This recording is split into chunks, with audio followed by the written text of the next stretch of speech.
Okay,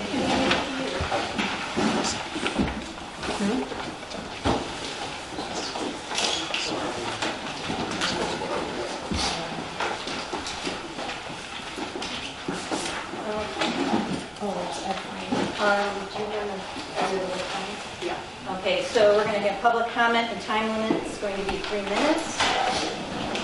First name is Robert Schaller. Thank you. Good evening, members of the board. My name is Robert Schaller. I'm a resident of Homer Glen. I'm here tonight to speak on item 10A, Will County zoning case CZ-26-020, the Badger infrastructure rezoning request. I want to be up front. I have nothing against Badger as a company. I'm sure they run a solid operation. But this isn't about Badger. This is about what we're being asked to let happen to a parcel of land in our community and whether it's consistent with the future we want for this area. What is being proposed is a zoning map amendment to reclassify the property at 15202 West 159th Street from C2 local commercial and R2 single family residential to C4 highway commercial. For folks who are not familiar with Will County zoning districts, C2 is designed for neighborhood shopping centers, small to moderate retail, restaurants, and mixed use. The kind of development that serves families and generates activity in a community. C4 is the most intensive commercial classification Will County has. It's designed for auto-oriented uses and opens the door to operations that lower commercial districts were never intended to accommodate. And that's the key point. This isn't just about Badger. A zoning map amendment runs with the land permanently. Once that parcel is rezoned to C4, it's not just a hydrovac company that's authorized. It's an entire C4 use table. Badger could sell the property next year and a more intensive operation moves in by right. And the neighbors on Glenview Court and Glendale Lane have no say in the matter. The nice renderings and the promises about berms and screens, none of that is enforceable under a map amendment. Once the zoning changes, those commitments disappear with the current applicant. What we're talking about is 30 to 40 industrial trucks dispatching at 6 o'clock in the morning every morning, offloading water, soil, rock every afternoon right next door to people's homes. I don't care how attractive the building looks. That is not what the families on Glenview Court signed up for when they bought their homes. A landscape berm does not change the sound of a diesel engine starting before sunrise. And beyond the neighborhood impact, this rezoning conflicts with the long-term vision on 159th Street corridor. Previous comprehensive plan designates this area for a commercial and mixed-use development. Retail, restaurants, offices, the kind of uses that generate sales tax revenue, foot traffic, community activity. A truck staging yard generates none of that. And I think it's telling. This community has already fought this fight. As recently as of October 24, Homer Glen residents pushed back against an attempt to rezone property along 159th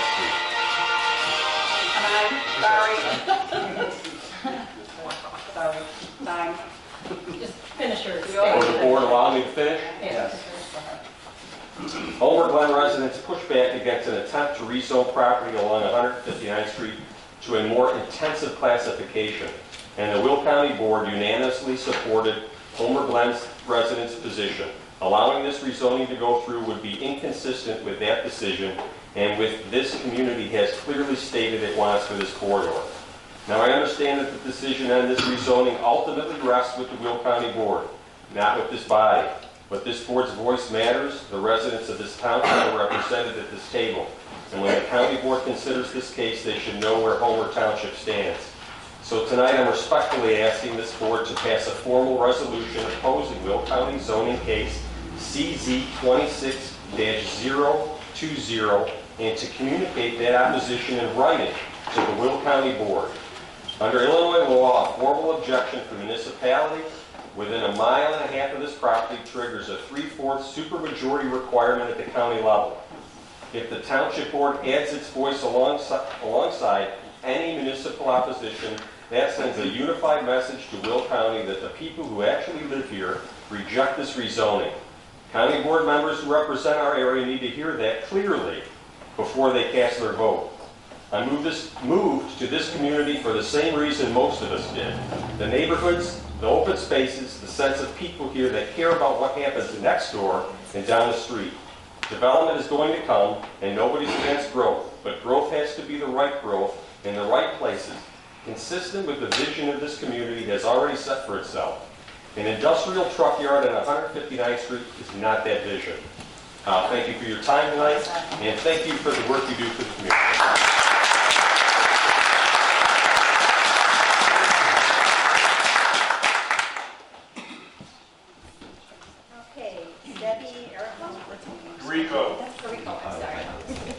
My name's Debbie Rico. I work for the township. I have for over 10 years as a chief deputy in the assessor's office. I was a deputy for a long time.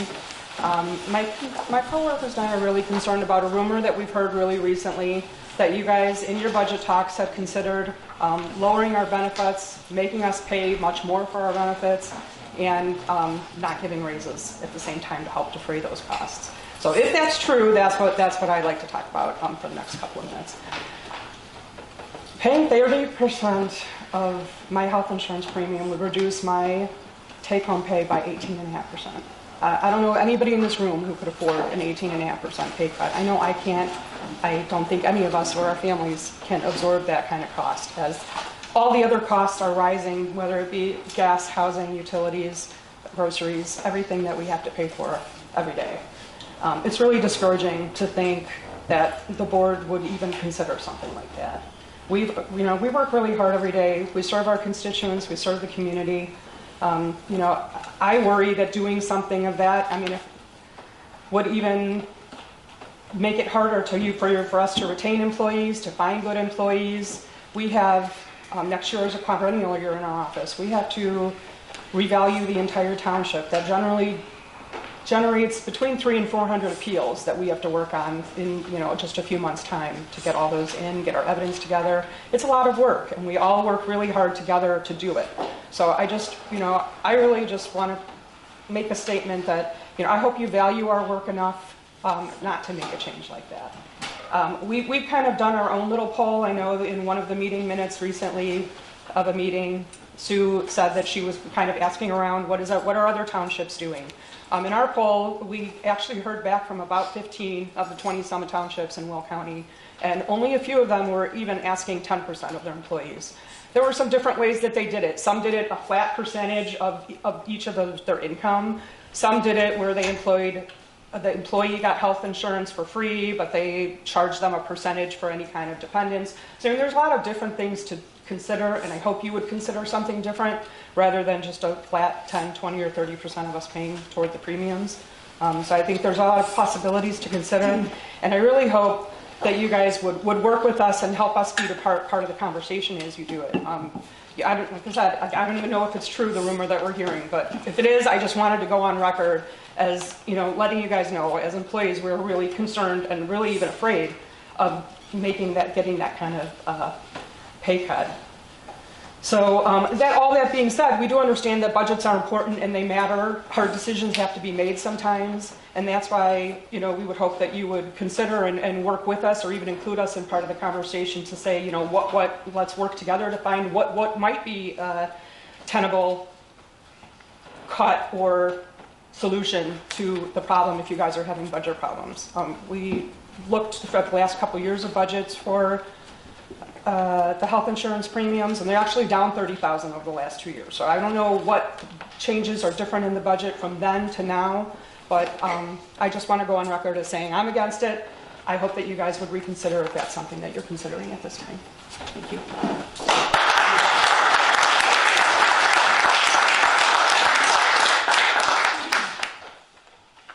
Okay, Kevin North.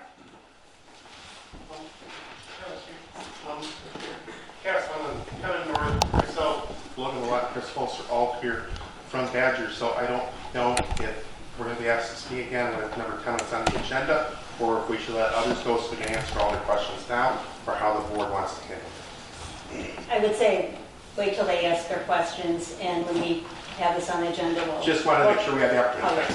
Okay. Logan Mullet. I'm with Badger as well. Oh, sorry. And Chris Halsey. Same, I'm with Badger as well. Oh, okay. Ernest Barrico. Thank you. Thank you for the members. On behalf of here for my wife and her fellow employees, same thing with that rumor. As you know, the gas prices are going, everything is going up. And there's employees in that office that just are trying to start a family. So please take in consideration when you think about that, when you decide to add 10% or take 10%, 5%, 2%, 1%, whatever it is away from their paychecks. It's not right. I don't think so. So I don't think it's fair. Not fair to the employees, especially when they're trying to start a family. So thank you.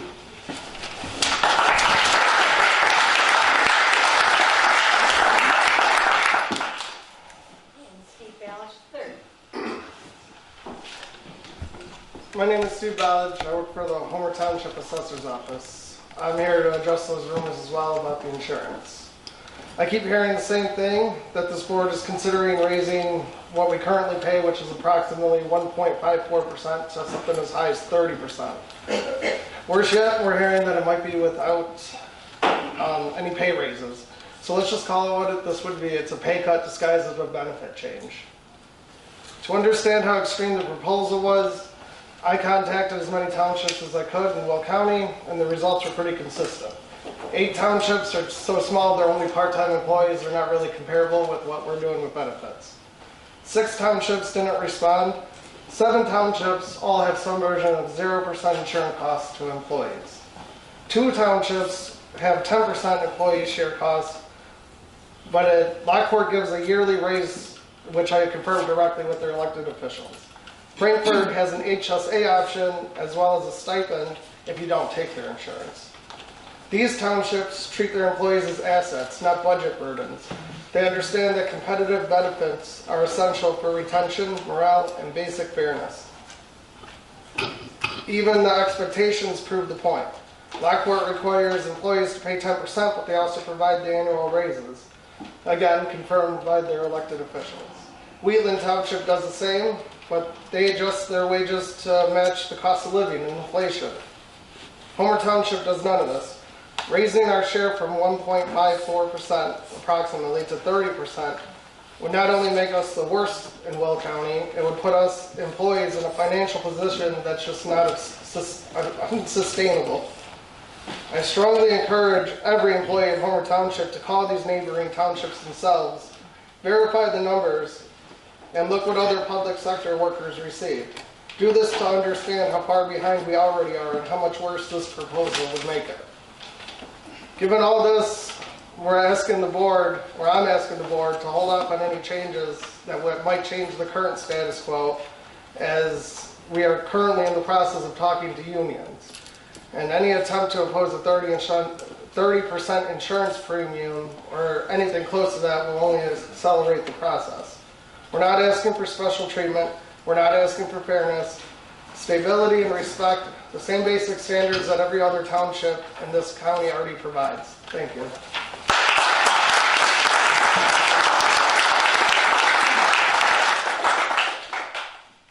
and Joyce Hale. Thank you. My name is Joyce Hale, and I live in Cedar Glen, a subdivision that would be negatively impacted by the rezoning request for Badger daylighting if it's approved. This rezoning proposal raises several serious concerns. First, the increase in truck traffic is alarming.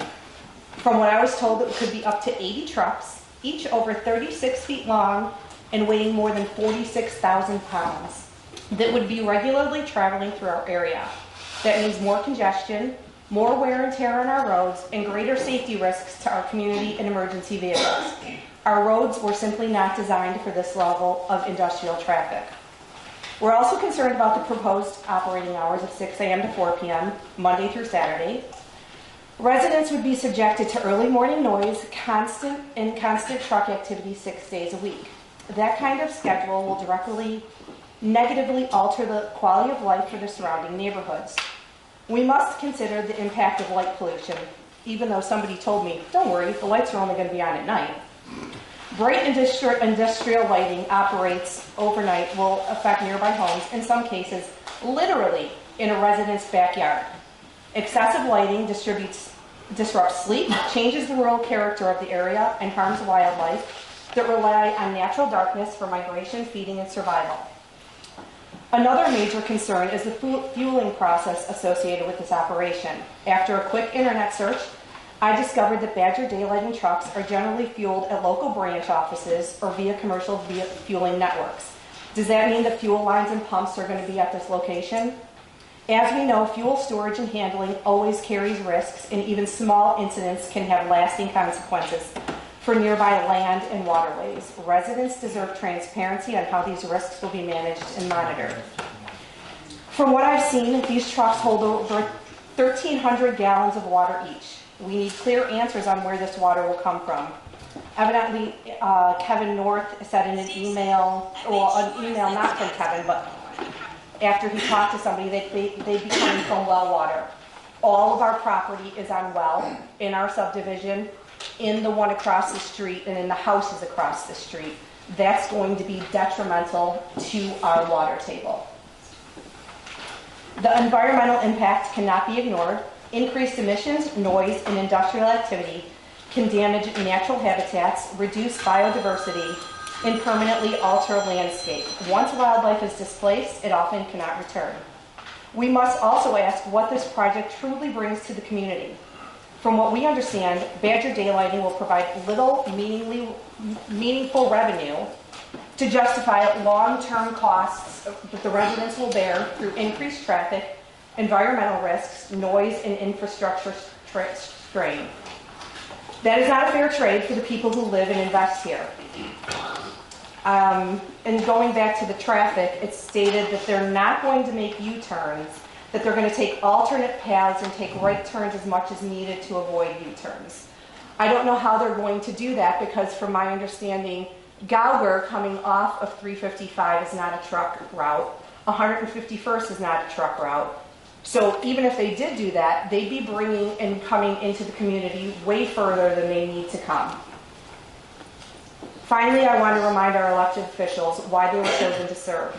Decisions like this should reflect the voices and concerns of the residents who will live with consequences long after tonight's meetings and these decisions. Leadership means listening to the community and making decisions based on what residents want and what's truly best for this area. This is not opposing progress. It's about ensuring growth is responsible, transparent, and sustainable. Development should never come at the expense of public safety, environmental health, or the well-being of people who call this community home. I urge you to fully evaluate these impacts, listen carefully to residents, and require comprehensive environmental and traffic studies before moving forward. Our community deserves thoughtful planning and not rushed decisions with permanent consequences. Thank you for your time.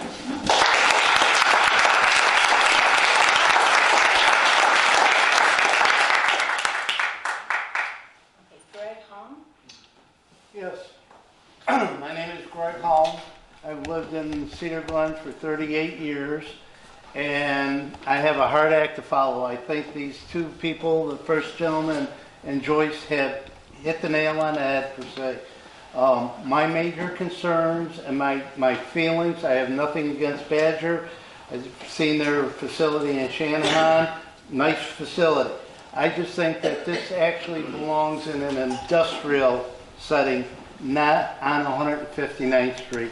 Our master plan for years has called for restaurants, office buildings, stores, things of community.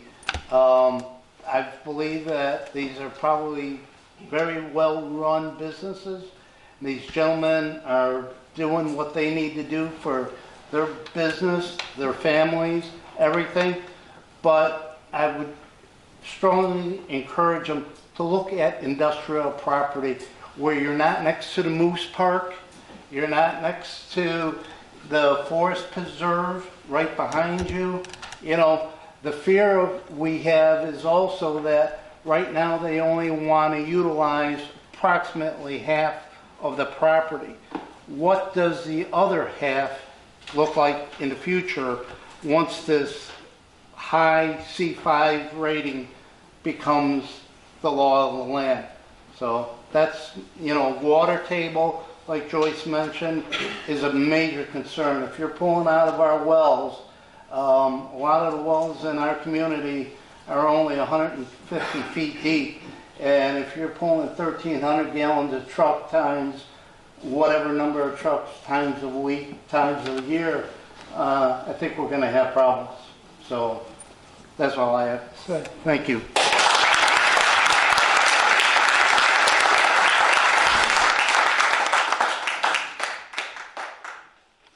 Steve Rowledge Sr. Well, I got two different topics, but I think the first one will be the Badger trucking. If you go back in time, Jim and Vince weren't on the county board at the time. I was fighting against letting that storage unit come in that's in there, and it was zoned industrial. I don't know if everybody knows that. It's zoned industrial right now. And then after I pointed out to the county, that's why I was against it, because it was industrial. That means that everything else around it can become industrial. Everything. So I got the county to change the ordinances to make everything around it commercial. So now everything that goes in there has to be commercial, unless they go for a variance and make it industrial. But now when you go to a court, and this is what's going to happen at the county level, they're going to apply for it. You guys are going to probably put up the big fight about it, and then there's going to be all this commotion, and they could lose. If they lose, they go to court. The court says you got industrial over there with the storage unit. And remember, there was only 3 county board members at the time that voted to stop it. The whole rest of the board said no. It's Julia Gallo and myself, and I forgot the other person. But there was 3 of us that said no. Now 159th Street has industrial zoning. Homer Glen is talking about multi-use, multi-purpose zoning up by Twin Lakes. The state of Illinois passes a law that says you have to let affordable housing come in wherever you want with no zoning change, anywhere you want. Okay, so when you go to a court, you're going to have all these obstacles. And so this is where the county board's going to have to look at it. We're going to have to decide, is this worth our while to go to court and fight it? Can we win? Well, they're going to point out that Kettler is right up there, right off of Parker. Right? That's trucking.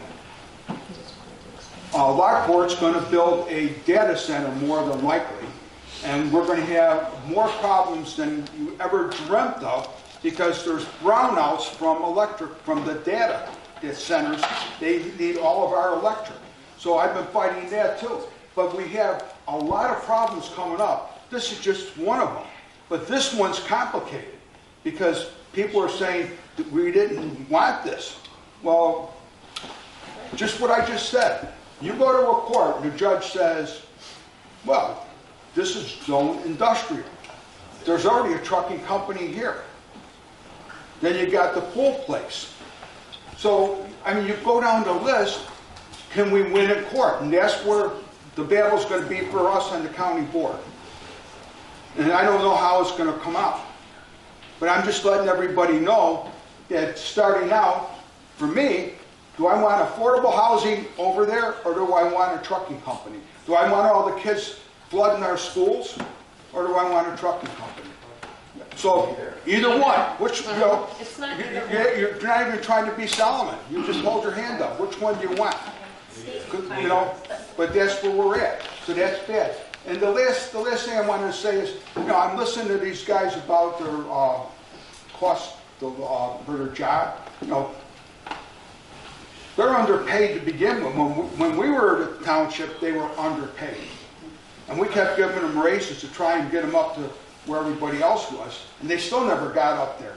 And now they're talking about what you guys are, I don't know if you're going to do it or not, but to cut their pay more by making them pay for their insurance.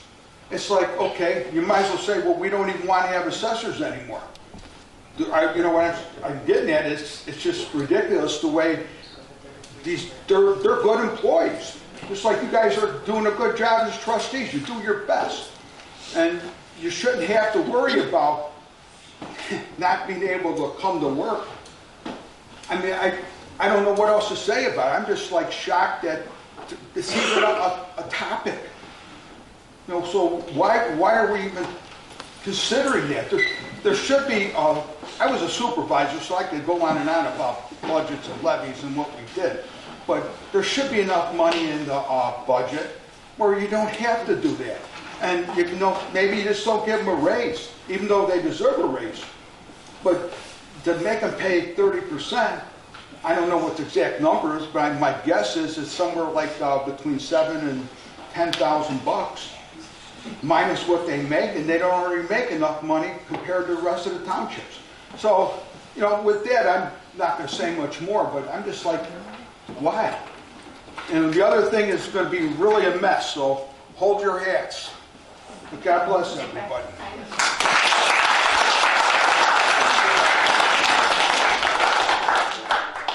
Okay, Rick? You don't have to try. Huh? You don't have to try. Thank you. So, I am about the Badger construction, and unfortunately I was asked about an hour ago to speak, so best of luck with this. It's fine that they want to build a facility, but there's industrial parks that have the water lines and the roads that can handle the weight. I lived on the southwest side of Chicago in the suburbs. I moved out here because it's quieter. There's more nature. There's nicer people. There's all of this. I've worked with heavy machinery. I've worked in trucking. I don't know if people realize that, 6 o'clock in the morning in the winter, you don't just fire up a dump truck and you roll out of the yard. You have to let those run and warm up. And you're going to have 35 to 80 of those running at 6 a.m. on a Saturday morning. If there's a wall of burn, it doesn't matter. If you have 80 trucks running at the exact same time for an hour warming up, that sound's just going to travel. And then that'll screw up the environment and the animals because you're having all that sound go off all at once. And then you're going to have them all roll out at 6:30, 7 o'clock in the morning, all onto the road, disrupting everything else. I lived around that. I know how loud it gets. I don't care what wall you put up. I lived by a highway that had a wall next to it.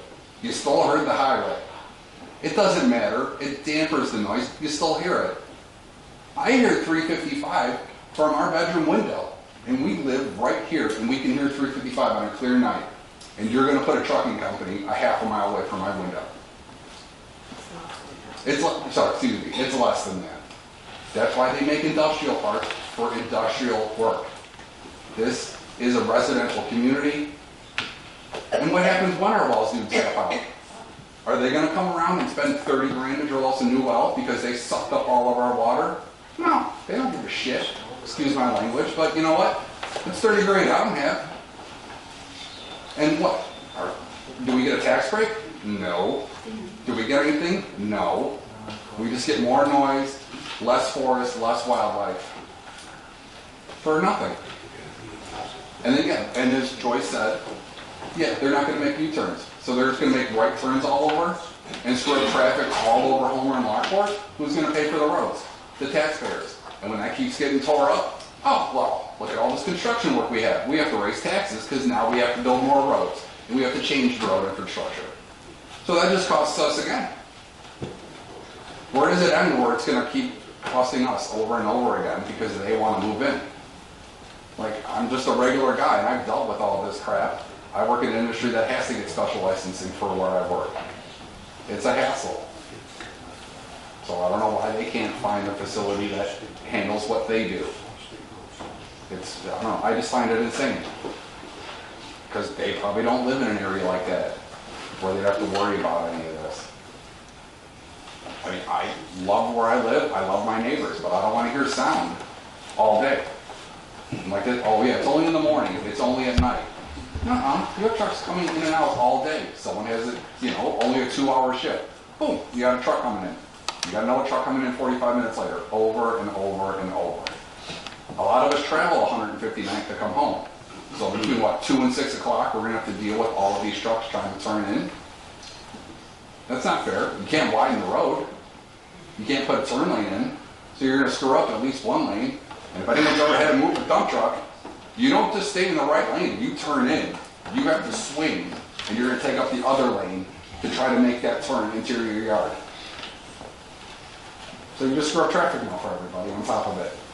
And then whatever they drop on the road, what if windshields crack because they lose rock off the back end? Yeah, they put those signs up that say, oh, be careful, we're not responsible for falling debris or falling rock.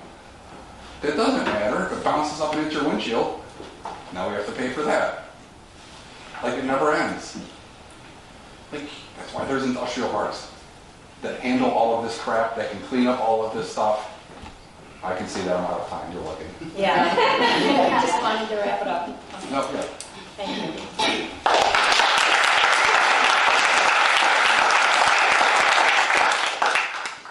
Hey, Joanne. Maybe change the subject. I live in Founders Crossing, senior community, and I'd like to address the fact that you had a professional come during the week last week, an exterminator, to come out and do a hit and miss job, when our maintenance guys can do a better job. That was a waste of money as far as I'm concerned.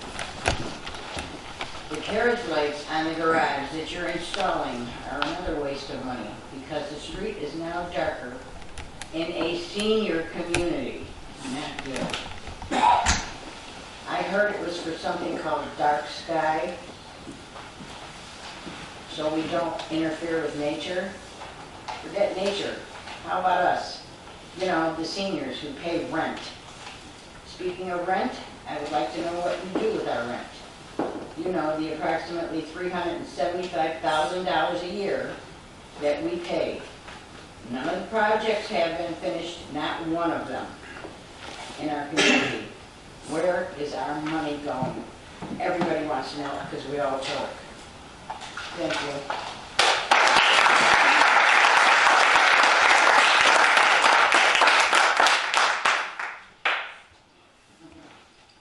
Hey, Karen Worth. I'm here to talk about the budget situation in the assessor's office, and luckily Steve did a lot of my work for me, thank you. I didn't have a lot of numbers, but I had a strong feeling that they weren't overpaid already. There are two levels here. One is the integrity of the service that they provide to Homer Glen. My husband and I have a real estate business office in New Lenox, and we've lived here 38 years, always been great, always been responsible. But when it comes down to the people that work there now, I don't know if you, I'm not that familiar with the budget, shame on me, but I'm not. I don't know if you have a lot of debt left from the previous administration that you're trying to cut salaries to help pay off that debt. I'm not sure. But that is the last place I would look unless it was absolutely necessary. Because it doesn't matter if they're trying to start a family or they're seniors or whatever the situation is, 30% is a lot. And given the fact that they were not paid, you know, at the top of the scale for similar jobs, that's a killer. So I think Debbie and Steve have pretty much covered what I was going to say, but I ask you to think twice and look somewhere else first. That's all.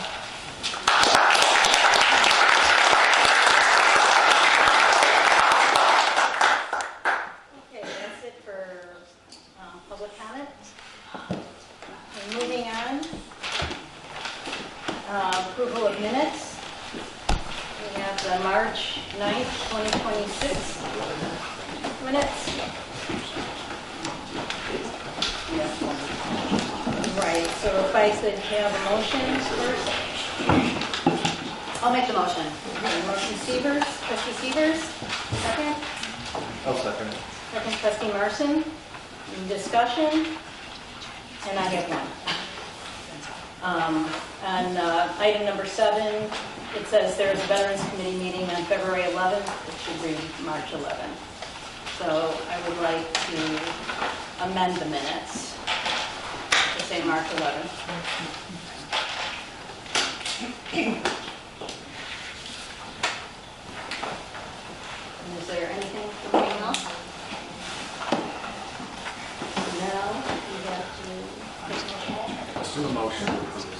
Okay, I'll make the motion to approve the amended minutes from March. Okay, trustee Severs I'll second. and trustee Marson. Supervisor Steinman? Aye. Trustee Gray? Aye. Trustee Marson? Aye. And trustee Severs? Aye. Yeah. Okay, next is the minutes from March 26th, 2026, of the special board meeting. I'll make the motion to approve the minutes from March 26, 2026, special board meeting. Trustee Gray? I'll second. Second by trustee Severs. Any discussion? Okay, Supervisor Stylin? Yeah. Aye. Trustee Gray? Aye. Trustee Marson? Aye. And trustee Severs? Aye. Okay, and the minutes from special board meeting on April 6th. I'll make a motion to approve the minutes for the special board meeting of April 6, 2026. I'll second. Okay, trustee Gray and trustee Marson.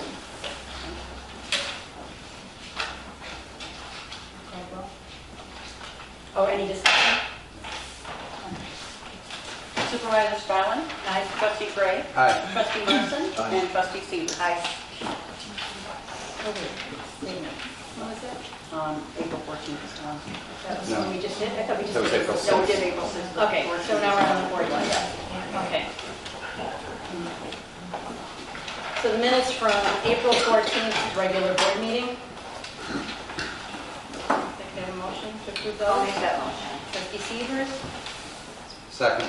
second by trustee Gray. Any discussion? And I have two things. And that's on the last page, 7 of the minutes. I would just like to remove under item 11 where it says minutes for ultimate approval in open session. I don't know what that's about, and I don't think that was part of that discussion. And then on item 14, it said return to the business wage report. I think what it said was budget preparation. It was not a report. If I could amend that to reflect those two changes. I will motion to have the changes made. Okay, trustee Severs No, I'm on my second also. and trustee Gray. Supervisor Stylin? Aye. Trustee Gray? Aye. Trustee Marson? And trustee Severs? Aye. Okay, moving on to reports from township officials. Trustees first. So trustee Gray? I have a question before we go on. I have minutes for April 27th in my packet. Oh, they're not on the agenda. Does anybody else have minutes for April 27th? Yeah, But they it's are not on here. your agenda? It's not on the agenda, so we can't. do it like that. So I'm missing it. Yeah. Okay. Moving on then. Trustee Gray, do you have a report? I do.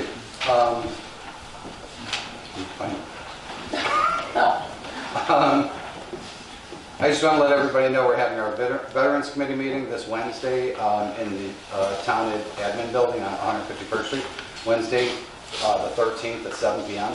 We're going to discuss our cooperation with the village of Homer Glen and doing the salute to the veterans during Homerfest. Homerfest is June 25th to June 28th this year, and the salute to the veterans will be Sunday at noon, Sunday the 28th at noon. That's open to all vets, active duty, and their families, and as well as the rest of the community. So we're hoping everybody will come on out and honor the veterans in our community. And that's at Heritage Park during Homerfest. And I also wanted to mention that I'm in contact with the Will County VAC, the veterans. Their new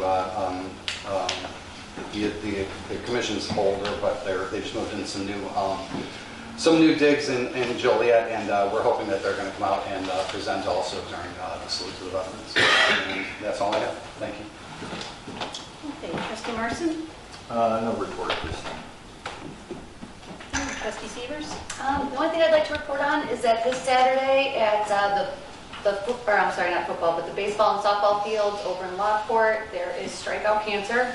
It is an event that starts at 9 o'clock in the morning, goes pretty much all day long. All 3 levels of softball and baseball will play 2 games. They have a $20 donation, will get you unlimited food and like non-alcoholic beverages.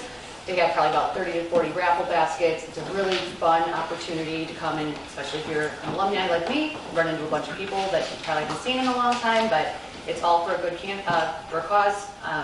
It's raising money and awareness for a couple of the players that we had that have unfortunately passed from cancer, that were softball players and baseball players. So if you have Saturday free, come out for a good time. Okay, and Clerk O'Brien? Senior bingo is tomorrow, May 12th at noon. The doors open at 11:30 at Cross of Glory Church. Also, our next senior committee meeting is Tuesday, May 19th at 10 o'clock a.m. at the Township office. Our senior expo will be Saturday, September 12th at Homer Junior High. If you'd like to volunteer or have any other questions, you can just contact us at the Township. Okay, and Highway Commissioner Robinson. Nothing to report. Okay, and Assessor Morella? Yes, tax bills went out, so our office is flooded with phone calls, emails. It's been crazy. It's okay though. You know, we're there to accommodate anybody needs any help. My staff is great about expediting certain things. A lot of the things that we are finding is people that have moved into the township do not have general homestead exemptions, so if you guys can get to us, we can always try to fix that through the county. That's always been the biggest question. Why isn't my general homestead? A lot of times that's because the home sold and it wasn't captured, because sometimes these sales are not captured through our office. So just be leery with that. We also can talk about your assessed value too. If you guys have any questions about your assessed value, we are more than welcome to come to our office and we can have a conversation about our assessed value. Our office is open. We do answer a lot of questions. I will admit this week and next week are going to be probably the craziest. So if you want to wait a little time, we can still work through some stuff. We don't close our books until June 12th, which then are due to the county by then. So like I said, if you guys have any questions, please reach out. We're here to help in any way. You guys have a great day. It's my turn. Sorry, it's a long one. This marks almost a year that we've been in office. So I wanted to give just a quick rundown that some of the things that we've done this year. We've spent a lot of time discovering and reviewing files, learning about the history and status of that Civic Community Center building, learning general assistance, hiring several new employees to replace those that retired. We created 3 new committees, the veterans, the seniors, and open space community center. We went through the levying process, learning that as we went along, the budget process, increasing transparency. If you've noticed our board packets, and we tried to be very open with what we put online. We made some improvements to Trantina Farm, adding the mulch and adding new swings, moving the playground. We're working with the scouts to soon have some new benches around the fire pit. We've repaired the dog park shelter, cleaned up Morris Park. There were a lot of old picnic tables and things that needed, and graffiti that needed to be cleaned up. Status of the founders improvements, we investigated that. There was a grant that kind of refurbished half the units, and there is no more grant money. There was like $40,000 left in that grant that wasn't used before we got there, so it was lost. And we checked into retaining the money for the septic system at the Civic Center, and that is going to be going out to bid. We'll talk about that in a little bit. We surveyed the community and had an open house for the community center building. We recently started an email newsletter. I didn't do it the last 2 months only because this budget process has been pretty intense, and we've really examined it closely. We are expecting curb replacements at the Township Admin Building starting work on May 26th. And we've also contracted to seal coat all the parking lots and the driveways at the Founders Apartments. And we're going to tear apart this parking lot and that parking lot and replace those, but that can't be done until we know that the curbs are done. And we did apply for a grant with AARP for new picnic tables, but there were 5,100 grant applications and we didn't win. So, but a lot of times your first time you don't, and we'll try again. And I'll make other comments on the other items on that relate to the agenda later. I wanted to point out that there's a foundation that's the Homer Glen Community Nature and Harmony Foundation that is raising money for both the township and village parks, open spaces and trails. And they are having a run on June 13th. There's flyers at the table there. Also, there's a senior survey that's out. I don't have a QR code, but we do have it. We'll have information on the link on our website, and it's also on our Facebook page. We encourage anyone that's 55 and older to, even if you don't consider yourself quite a senior yet, you will be. So we're looking for your input on that. Now I'd like to address the first item about employees. What you spoke on tonight was exactly what you said. It was rumor. And that is the danger of social media and things. And I have not spoken to my employees about anything saying 30% insurance payments. We have not discussed that because the board has not made any decisions. And it's unfortunate that scare and fear was put into the minds. I can't tell you that what we're going to do yet. I don't see raises in the future, quite honestly, but we haven't made decisions. And tonight we are discussing the budget. So if you would like to stick around and hear what that budget is, it was posted online, the tentative budget. You could see the numbers were very transparent. We had 4 budget meetings that we were approving minutes for tonight, and that is because we met as a board and we went over every single line item in the budget. We looked at every actual for the past 6 years for those line items so that we could see where it's accurate, and I will discuss those things later on in the budget. So I would just encourage you to look for the facts before you leave. Also, I would like to make a motion to amend the agenda because we do have a lot of people here that are interested in the zoning case that's going to go before Will County related to the Badger Bay lighting business. So if I could have a motion to move it's item 10A up to right before the action items number 8. I'll make that motion. Trustee Marson? Second. Gray. Trustee Gray. Supervisor Stryland? Aye. Trustee Gray? Aye. Trustee Marson? Aye. Trustee Severs? Aye. Pull that out. So in our packets, we're going to go back. So I included everything in the packet that was given to us from the county. I did attend the pre-application meeting, and I did say that I would come to you with questions. Unfortunately, it was kind of late. I did send a list of questions or concerns over to the county on Friday, and I copied Kevin Norton. So hopefully you got a chance to see that many of those same concerns were mentioned tonight. So I think what I'd like to do is give you a chance to say something. Perfect. Thank you very much. Again, my name is Kevin North. I'm the general manager for the Upper Midwest with Badger. I'm accompanied tonight by Logan Malott.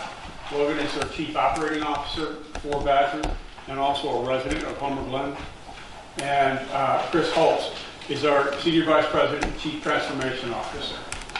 Heard a lot of feedback, and I appreciate the opportunity to speak and try to answer some of the questions.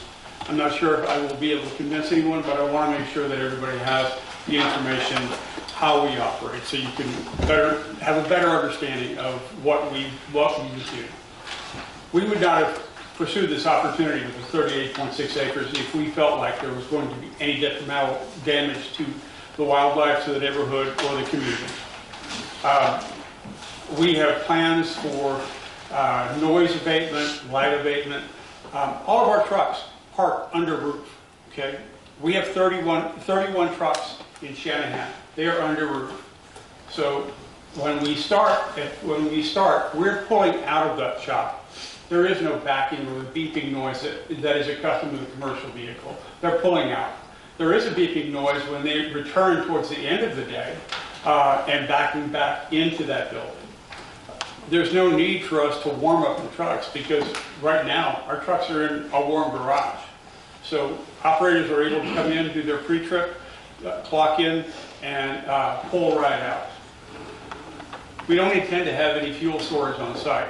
We use third-party service that comes out on site and refuels our trucks at night. So they pull into our shop, they refill the trucks as necessary. They only touch the trucks that are showing that they eat fuel. And by my calculation, we would be able to contribute about $175,000 annually in fuel tax revenue that's not being captured today. Okay. We've discussed many plans, first of which was to reside in the very back portion of the property, allowing commercial real estate for something to be up front. But we settled upon having road front. We've already had conversations with the Forest Preserve. They are interested in purchasing, and we're interested in selling the portion that we're not going to use. We don't need that much land. We've got 65 employees, 40 of which are local 150 operators. Our operators earn on average $150,000 a year with overtime. So they will be spending money in the community in addition to the rest of us that will work here. As far as the pooling on the diminishing the water table, it was never our intention to disrupt that water flow that's available to the residents. We've got a conversation with the mayor, and we are not opposed to incorporating, which means the city would be providing our water, and we would have use of sewer system. So we don't want to disrupt the neighbors and do anything from that perspective. We're going to be making a multi-million-dollar investment. It's a beautiful facility, yes. Everybody can have a beautiful facility, but how you operate it is what matters. We are going to be respectful of that. We will be making right-hand turns. Okay? There will be some additional traffic. As I mentioned, we've got 31 trucks. We don't intend to have the numbers of the volumes of trucks that some people have, that I've heard. It doesn't make sense. Our customers pay from the time that our operators leave that shop to the time that they come back at the end of the day. So our goal when we set up branches across the country, and here in Illinois as well, is to make sure that we are as close to our customers as possible. So we don't intend to create a huge hub or staging area. Like I mentioned, we've got 31 trucks. We may end up with 35 at some point. We have half a dozen pickup trucks. That we will have ample gates. Our intention is to light up the area just around the building, really with motion detectors. We have no reason to have lights on after hours. We'll have a security system if there is an issue. I think, outdoor storage, pickup trucks in the very back of the building. We intend to create a retention pond for the stormwater runoff and the water that's collected there. We intend to use that soil to create a very nice berm that will back up to the subdivision and plant foliage. There is going to be noise at times, but not to the point to where it's going to exceed the property that we created working with our architects and engineers. So we want to be a good citizen. We wouldn't be here if we weren't. With Logan being a resident of Homer Glen and our chief operating officer, we wouldn't do anything to damage the township. So that's not our plan. I'm open to questions, whether that's now or certainly. So from an email I sent to somebody in the land usage department with your name on it, the water for the trucks will be coming from a well, is what you told Alec Van Cat. That was on Friday, yes. Okay, so now all of a sudden, maybe it's going to change? It is going to change because we've heard some of the concerns. Okay. And our goal is to try to listen and hear from what your concerns are to... And there's going to be... Ma'am, this is not the time. I know He he didn't said... open the question. No, that was him. I'm the one leading the meeting. Oh, Okay, great. So I have to have control over the meeting. Okay. All right. So you're done speaking right now. What I would really like is some of the board members to have an opportunity to ask questions first. I have a few questions, yeah. And Mr. North said that you had conversations with the mayor about annexing in to get the water and sewer. That's with the village of Homer Glen? Yeah. Okay. And where are you at? We just had initial inquiries from Joe, the village administrator, and I talked to the mayor as well. Sorry, Caswell, the attorney for the applicant, with regard to that, and talking about the process and time. At this time, they had already began with the county that made the filing of applications and didn't want to in any way slow down that process. Fully open to, if it's time, beginning that process, carrying forward with it. One thing I would like to point out about the water situation, and like Kevin just said, they're operating about 70% of 30 trucks on any given day, about 21 trucks or so. And if they use 1,000 gallons a day, okay, that's 21,000 gallons, okay. If you, and just to, and I live on Welland Septic just off of Parker Road here, I understand it, okay. Based on average usage of 75 to 76 gallons a day, which is what your local sewer plants and water plants rely on, 70 lots in Cedar Glen average about 20,000 gallons a day, and that's just that subdivision. So this is not an overwhelming amount of water, even if that were the case, okay? But yes, absolutely, we're open to continuing that process, okay, as far as the annexation. You're talking about 21,000 gallons to fill out the trucks at their initial outset, but what about clean out at the end of the day? Don't you use water then to clean those? They're usually it's for a washout, yeah. Even you're not using 1,000 gallons for the washout, you know. And they do the best they can to. They want to get rid of that product off-site. So first of all, only clean fill could ever possibly come back. But the goal is to not to have any of it come back, because that costs them money. If so, they're just bringing it back temporarily until they can get it somewhere else. Most of it's included, and especially if there's any sort of contamination whatsoever, zero of that ever comes back.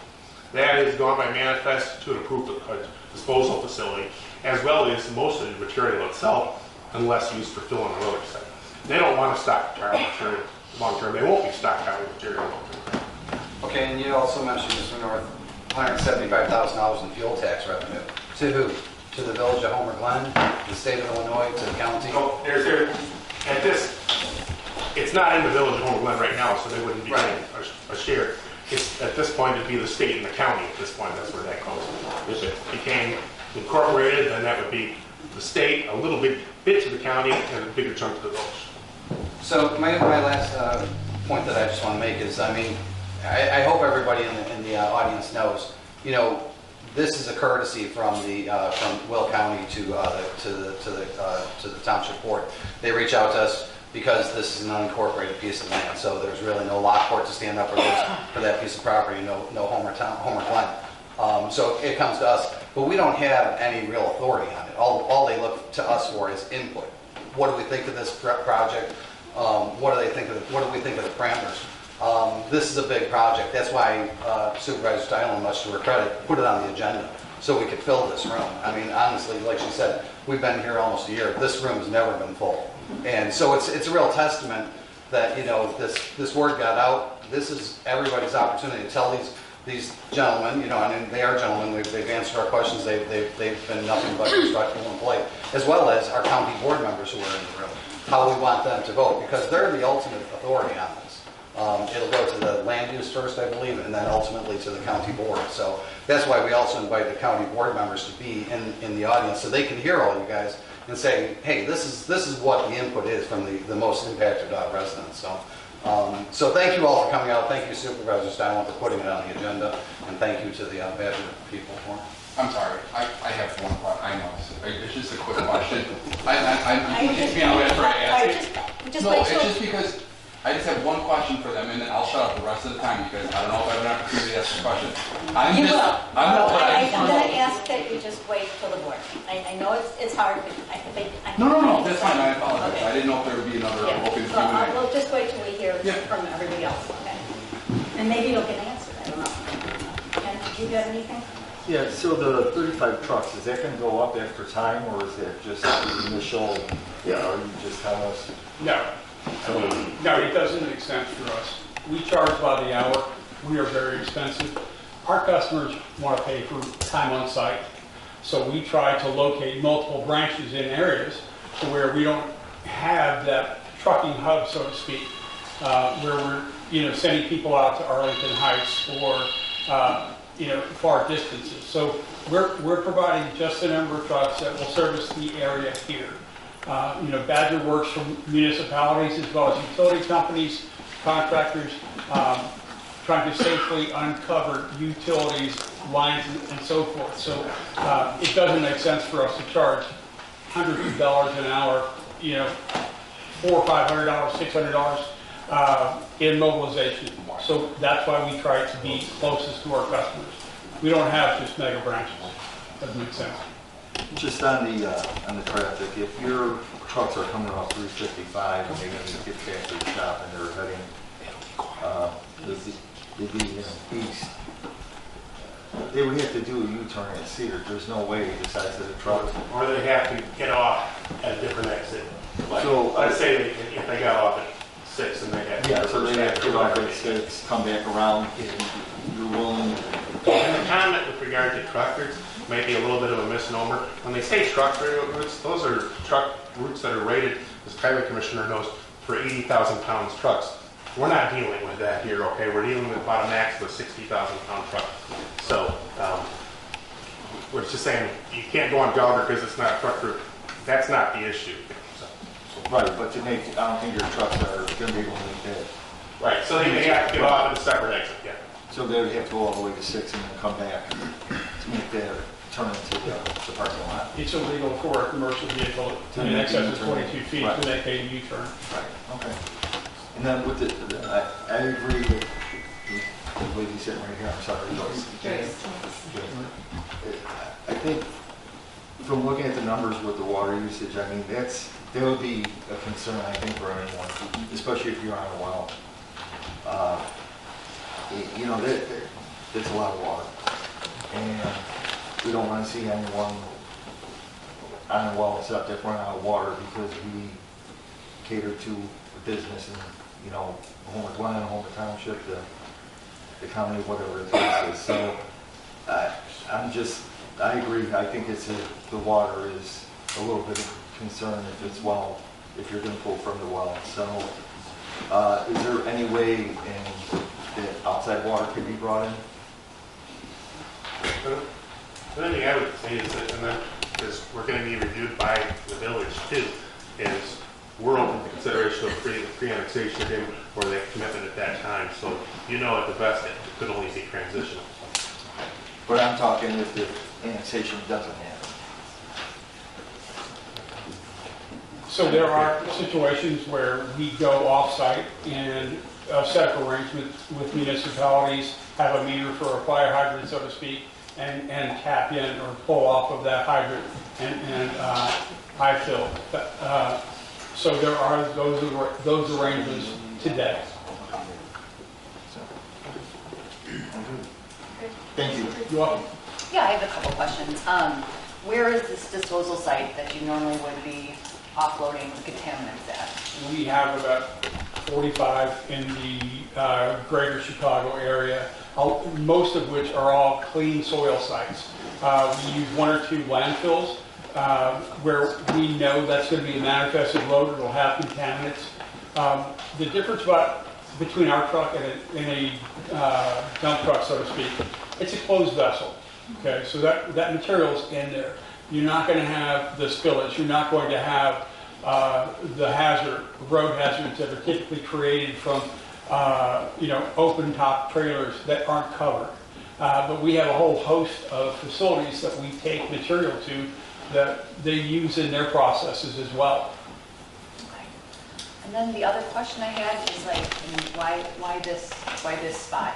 Like, why on 159th Street, Homer Glen? I mean, because it kind of seems like logistically, logistically it sounds difficult for your operations, you know, trying to make left-hand turns, U-turns, or I'm sorry, right-hand turns, and U-turns, and it just seems like this would be more appropriate, like in an industrial park environment. And I can speak to that, Cass, because I've worked with Logan for a while, planning. In fact, we've looked at a lot of sites, and there aren't a lot of 12, 13 acre spots in industrial parks on major corridors. With regard to like 159th, you say, okay, this is a country area, whatever, but it's, according to the state, it's a 20,000 car a day road that's built to that standard. Now, with what IDOT did and not having a curb cut particularly there, that part's not ideal, but the location itself, the access to 355 and being on a designated arterial like that is good, you know. And with regard to the location on the particular property, you know, if, and they discussed with the owner, hey, can we just buy, you know, this front 12 acres? That wasn't in the cards. So this literally, when you talk about what portion of the property that they're using, if you look at it, it's about the lower third, okay? It's a 38 acre parcel. So the discussions would have been, and there's no other access or road going back to the back. You know, the only access would have to go right directly off 159th, and that's nowhere in the plans. And so they don't have any use for that back property per se, and that's why the discussions with the Forest Reserve District came into play as far as that portion of the property. There is no wooded property. Somebody says taking out forest. There is no wooded property being destroyed except scrub trees along the fence line. Going up against the moose there. So that's as far as the location. So in your front, most of the front zoning from C2 to C4, that was the C2 property, I'm sorry, and then a small portion what would have been the R2 designated area. And again, butting up against I-1 to the west. I have a question regarding starting the engines early in the morning. It takes a while. Is that true? Do they take, I mean, is there diesel engines? They are diesel engines, yes. As I mentioned, all our trucks are under roof. And because at some point they may have water residue, we don't want anything to freeze. Okay? We also want to make sure that we're not asking our employees to do a pre-trip in a brutal Illinois winter. So everything that we have, and you can see that at our facility today, are parked under roof. And it is temperature controlled. So it's a warm building. There is not the need for us, as you might have with a typical 18-wheeler or something that's parked outside extended periods of time, to have it idle. That's unnecessarily. So when you say under roof, you're talking about in that building, that smart office on the plan? It's a 24 to 28,000 square foot building, so you have a small office component, but most of it is for the storage of the trucks. And you say, why are they storing all these trucks on the road?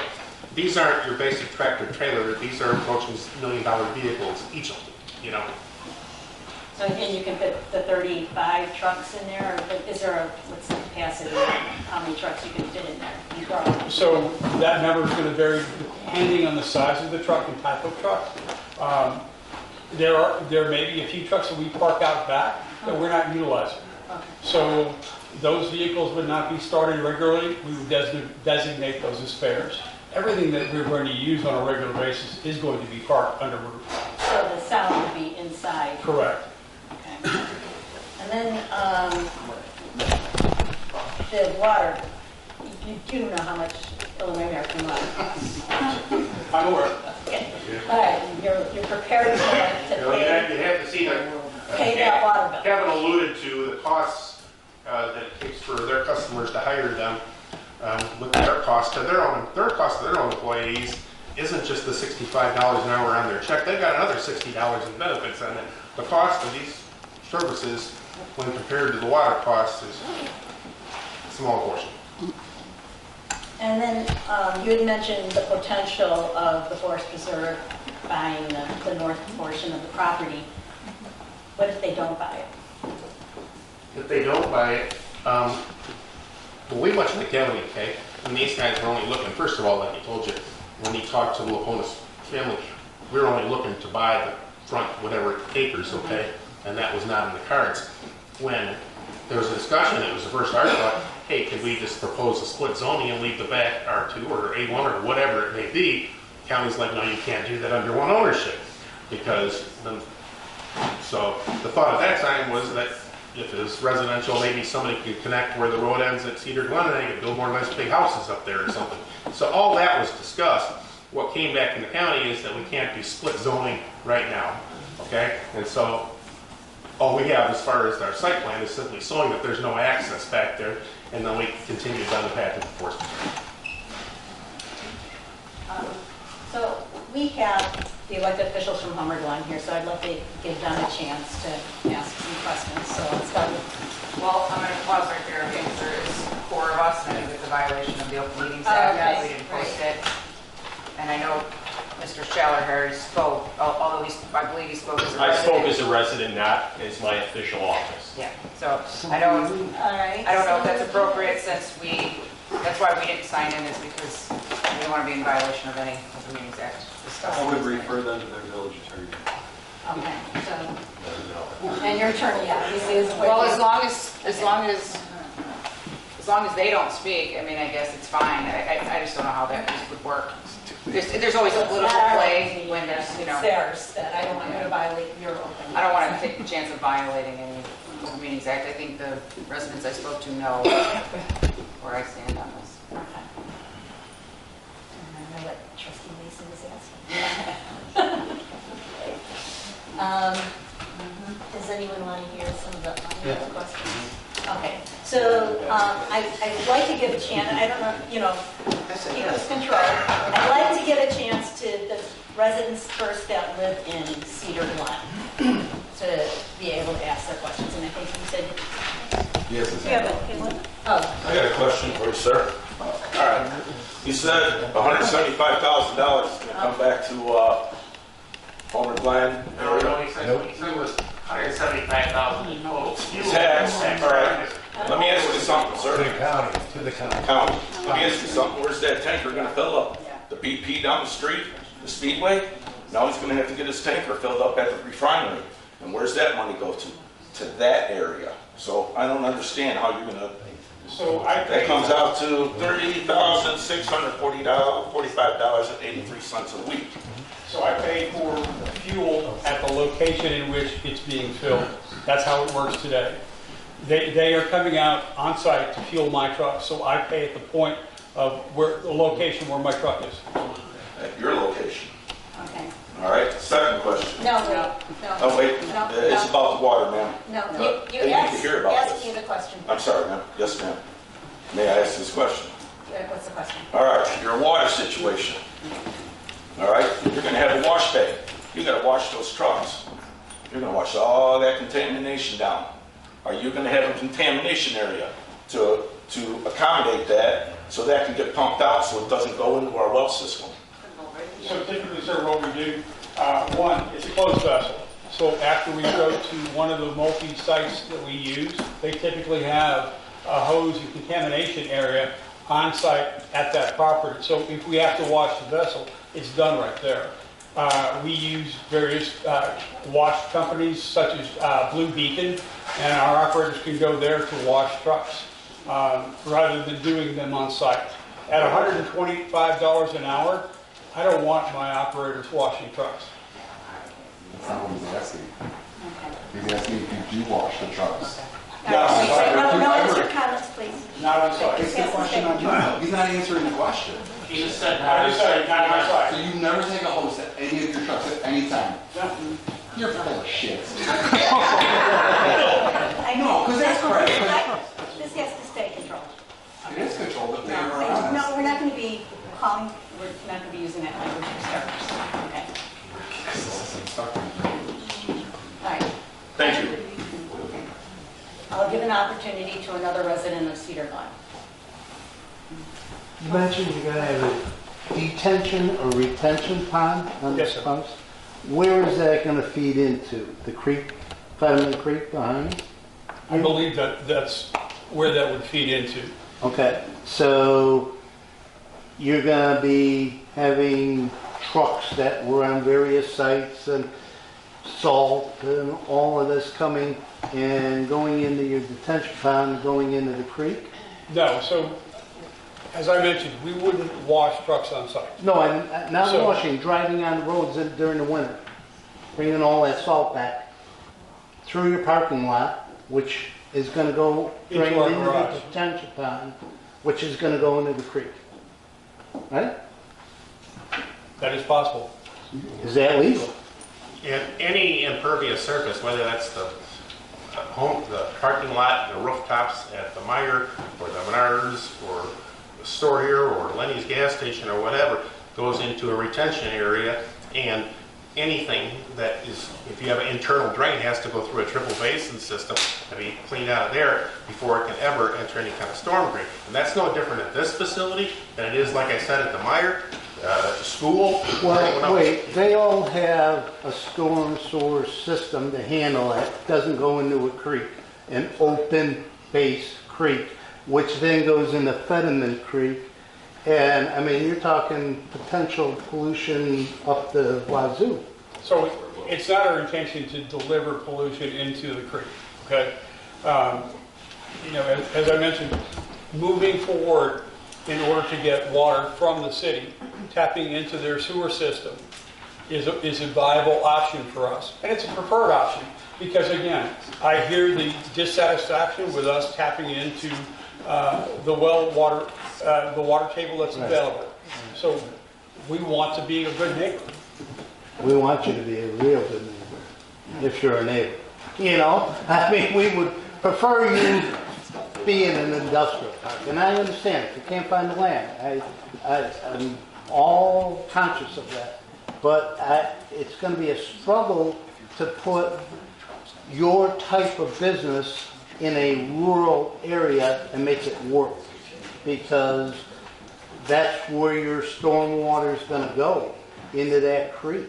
And, you know, just by the nature of your business, trucking brings certain issues.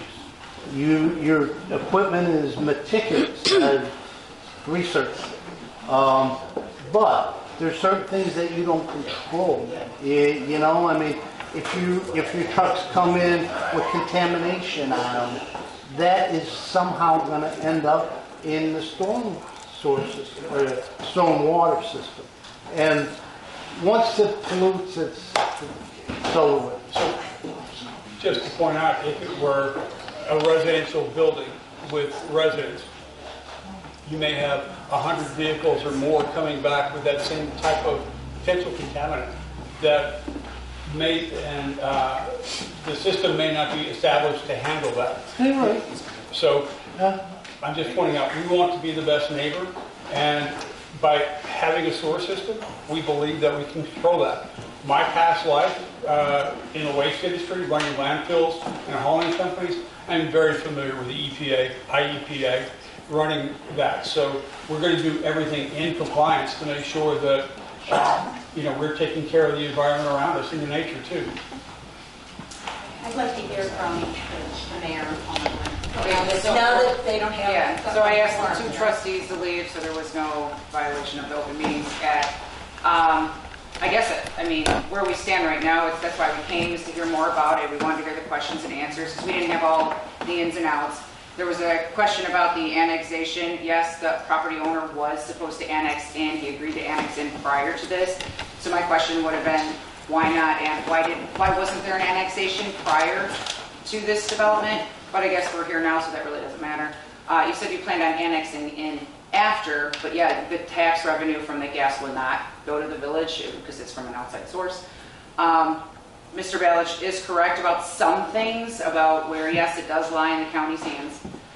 The village can file a legal objection to this development, which after talking to the trustees individually, I think that's the route they were planning on taking, which then the supermajority would fall into play. But again, we didn't have all these answers previous to tonight's meeting, and there's still two trustees that are missing. So, or three, I'm sorry, three of you guys, three of the trustees missing. So, Our concerns were what were already asked earlier about the U-turns, truck traffic down Gallagher 151st. Those are not truck routes. You're going to get some really hefty fines because the Homer Glen residents do not want trucks on roads that are not truck routes. So you're going to have to come up with a different plan for that. And the turnabout, roundabout area does not allow trucks that large to have the turnaround. So that would be another hiccup for you. The water table is definitely an issue. Tapping on Illinois American Water is going to be very costly. We are putting in our wastewater treatment plant, so we do have an extension line coming in, so that would help the village residents. But on the flip side, it doesn't if you're having all this truck traffic. In your study, it says somewhere between 80 to 120 trucks, which then Trips. Trips? So you're talking about truck vehicles going in and out, so you got the trucks that you're talking about. Yeah. Then you've got the regular passenger traffic, and then you got it going out and coming in the morning for the office people, and out in the morning for the truck people, and the opposite of the way in. That's the estimate of trips. Okay, I just thought that was maybe a little bit misleading because you said roughly 30 vehicles. I mean, it's really... just trips. You got... Right, 180, yeah, somewhere around there. You gotta go. Yeah, which is a big increase in the numbers. So I mean, that's basically my comments. I do not have the other three trustees here tonight, so they will be watching tonight's meeting and then come up with their decision. But as where it's at before this meeting, there was going to be a legal objection filed. Okay. Was there other questions or no? Yeah. Okay, quick.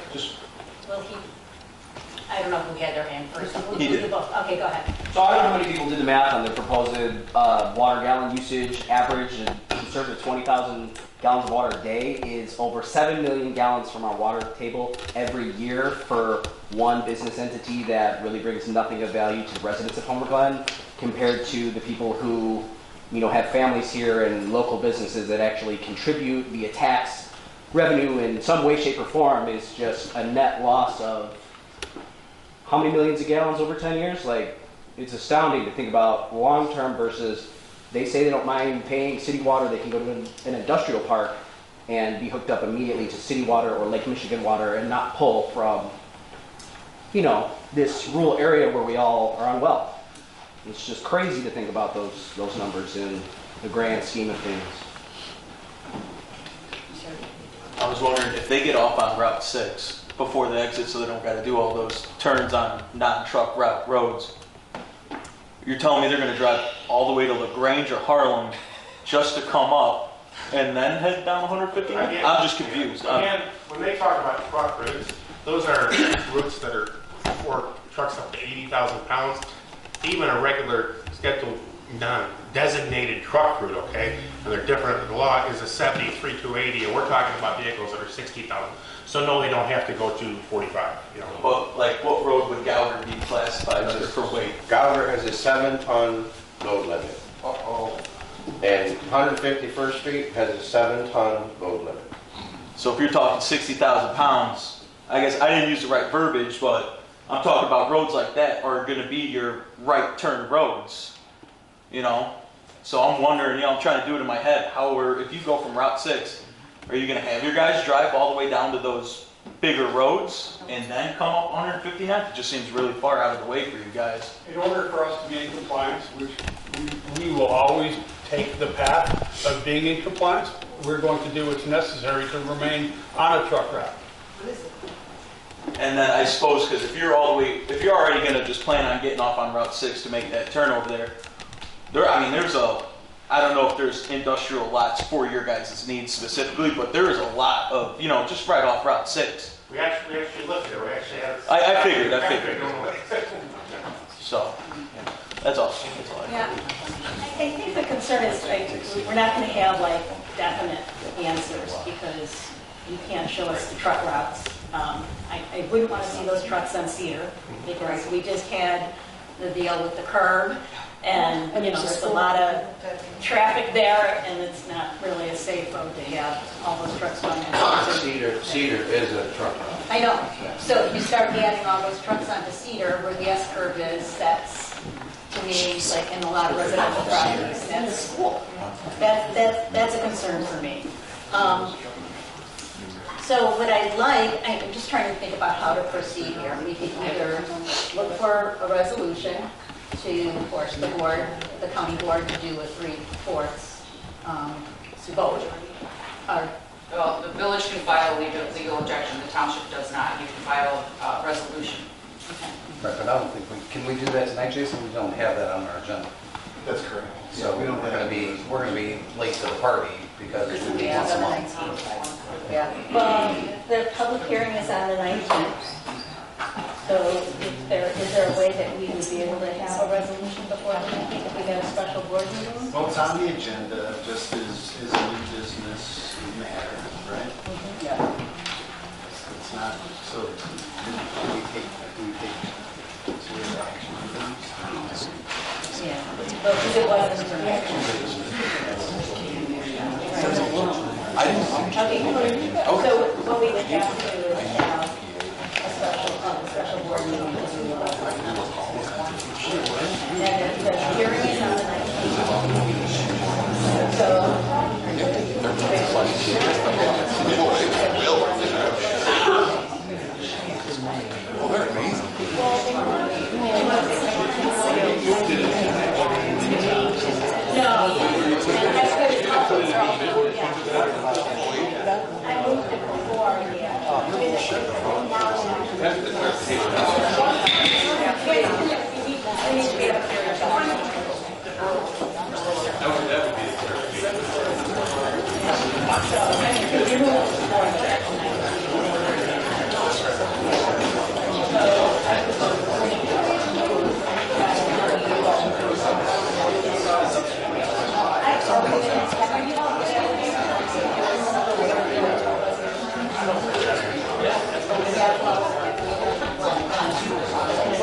What I want to know is if we know the village is right, this is just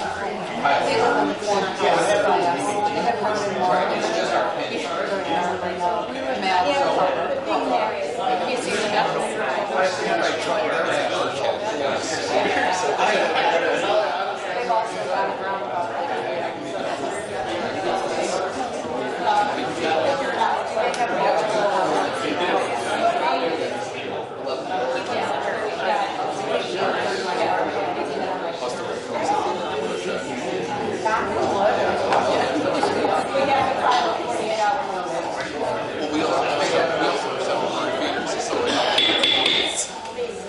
okay, so we need to, in order for us to do a resolution, we would, and a resolution isn't going to force them to do it. It's the villages doing a legal objection. Yes.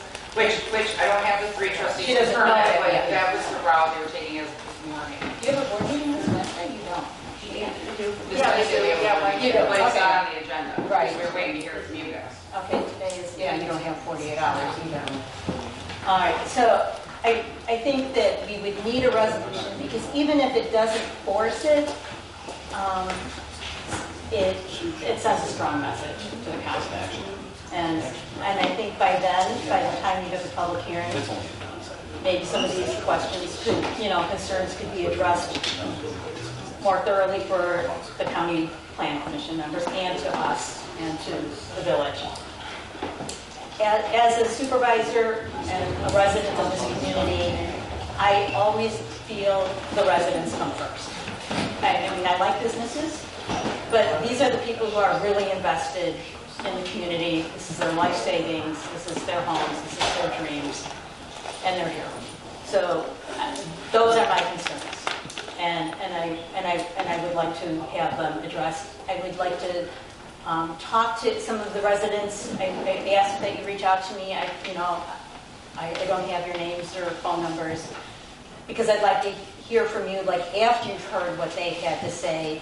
Has anything changed your mind? Have you felt more comfortable? Because I do feel that this business is sincere with trying to make things work. I think some of them live in the community, but we hear lots of things from developers and businesses, and then maybe they're good for 2 years, and then 10 years down the road, we've got a different situation. So I'd like to know what assurances there are. So what we need to do as a board is we need to schedule a special meeting in order to make that resolution, and it won't be a long meeting. And I know that board member which probably has something he's going to tell me about plan commission or something. Yeah, what will happen when it goes to county? They're gonna, go to planning and zoning first, and they're gonna be issued a bunch of conditions that they have to follow, otherwise they can't do it. So if you guys come up with conditions, you should make sure you get it to the county, so it goes to planning and zoning, and then when it goes to the full county board, we can add conditions also. And we always ask, every single time we get stuff like this, we ask the company went to the township. It's usually the solar companies. Did you go to the townships? Did they say no? We don't even want to listen to them. You know, but you sit there and listen, but you know what you're going to do already. So you just got to make sure we know what your conditions are. And then we go from there. That would be in our resolution. So I'm asking, so a 48-hour notice from tomorrow. Thursday would be the earliest.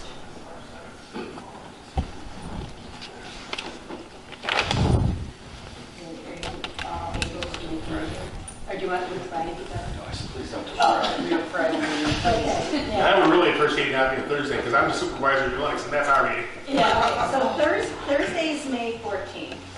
You said that's your meeting? That's our meeting. Well, what time, can we do it earlier or later? What time's your meeting at? The meeting's at 7, we're at 5, right? The only thing is I know trustee Mark, and we have one trustee already on. You can't do Thursday? Is it Tuesday or Wednesday? So Tuesday is the meeting for the planning. So we have to be at 7. There's no one here Monday. Would that be Monday?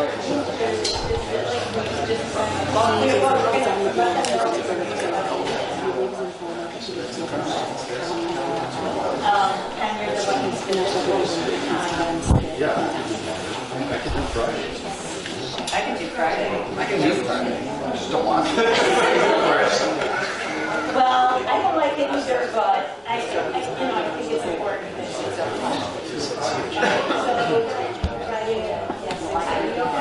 And that's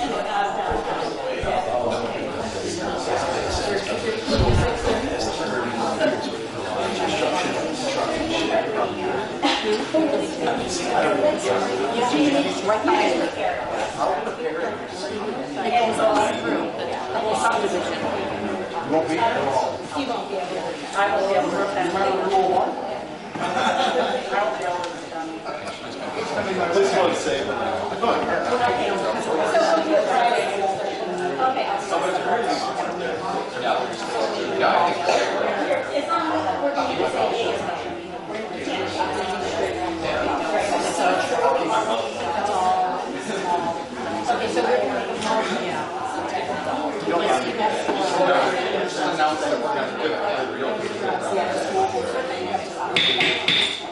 Okay, so we are going to meet on Friday this week, which is May 15th at 6:30.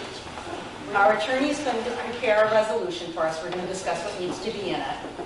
And then, so it'll be ready to go, and we'll send it to the county right away. We'll send you a copy in advance. For the county is having a public hearing, and I made a mistake in the supplement materials. The public hearing is Tuesday, the 19th at 5:30 at Will County. So that's what we're going to do. And we'll talk to the village, and we'll just make sure that we're all kind of do the best we can. It's a record, a legal objection, or you're not doing legal objection to the village, is those aren't due until 48 hours before the county board meeting, not the BCC. So. But if we want to, Understood, we want the commissioners to, if there's things that we're concerned about, they should hear it. Understood. I just want to point that out. Because what happens is it'll go to them, they'll pass it, and then the land use committee will go, well, they didn't object, they didn't have anything, and then our voice isn't heard. So I'm kind of learning that process. So. we'll get it ready before. 10 if they're not So speaking. Monday. Yeah, I'd also like to reiterate to Supervisor Simon's point, we are not averse to business here. We want to make sure that all the residents are protected as well as the businesses. We want to make sure that we're, through our actions here and the actions we'll take on Friday and maybe the actions that the village will take, that we're speaking to the county board, to all the members, because while we have a few in the room here tonight with us and they're probably, they're on board with what we're all talking about, the county board is made up of 22 different members, from all various aspects of Will County, who might not necessarily see it the same way that we all see this. So, I don't want to come off as negative by doing either our resolution or their legal objections. It's really just a conversation. See, it's the opportunity for us to continue the conversation with the county board members, telling them our concerns, telling them all of your concerns, and making sure all of that gets in the record so it's all taken into consideration when they ultimately do take up this piece of law. Can I clarify something too? I said as of this morning, that's where the board's direction was to file a legal objection. Anything can change at any time, just so everybody's aware. There's going to be a discussion at the next board meeting. The residents want to come. You guys are invited as well. Anything can change. Just so if the answer, I think the biggest concern is the truck route, or the route in which the vehicles will take. No, the biggest concern is the water. And the water, I'm sorry, and the water. Because it's, And the water, you are if they correct. get annexed, if we intend, hopefully, those are all words that show absolutely that they can change things at any time. 100%. I misspoke, but you are correct. Okay, well said. All right, so that's settled, and now we're going to continue with the rest of our meeting. Moving on. So our first action item, A, is approval of payment for April 2026 bills. Pleasure meeting you. I respect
Those were just rumors, but they're not saying what's going to happen. Those are just rumors. 17%.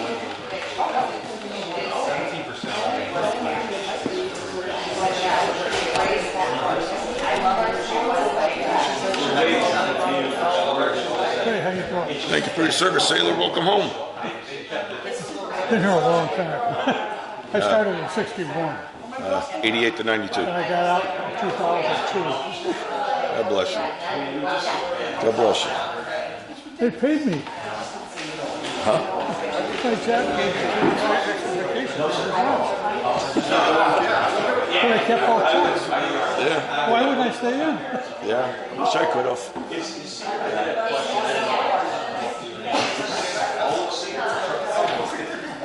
From Boone to Route 6 to 150. But that's a county road. It's not.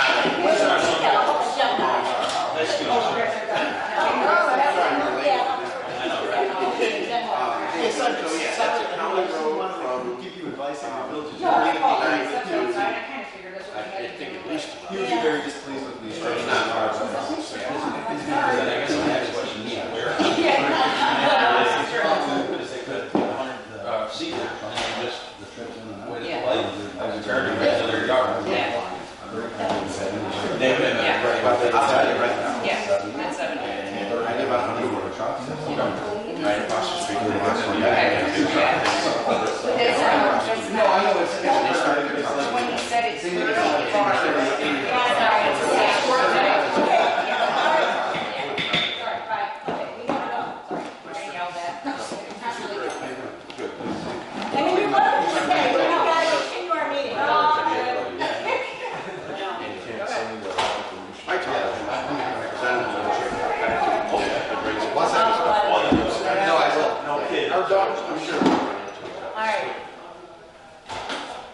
We didn't officially recess, so we're still in the meeting. Thank you. Okay.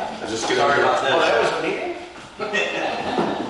Okay, we're on item 8A, approval of payment for April 2026 bills. So is there a motion to approve the payment for April 2026 bills, certificate of deposit, equipment and building, boundary crossing bond, Founders Crossing, general assistance, open space, park, road and bridge, and town funds? Are we discuss anything, or do we have to make a Well, motion? first we make a motion. I'll make the motion. Okay. Trustee I'll Johnson, second. Trustee Severs. Okay, discussion? Trustee Marson? I noticed all these phone payments. Uh-huh. Are they semi-annual, yearly? Yearly. So this is the one time a year that we Right. pay, so then it's done. Yes, so when we did the budget, we actually had the exact amounts to Right. accommodate, Okay. and that's it. Okay. Yeah, because I seen all of that, like, okay, it's this, I thought it was yearly, but I just want to make sure. The nice thing is they broke it out for us for the funds. Right. A question came up was, well, now that we have the park fund helping with the community center, should we be telling Torma to change, instead of charging open space so much, Right. put it into the parks? I'm kind of like thinking we just leave it for this year. We don't know how, we're going to be joining that park fund quite a bit for everything with the community center this year. So just kind of like leave it as, in the next budget, we would probably adjust, unless anybody has different thoughts differently. Are you talking about the budget or the payment? The Torma amounts. Oh, okay. We budgeted the exact Right. amounts. So next year, It'll be the different. park fund might be zinged a little bit more than the open Right. space fund.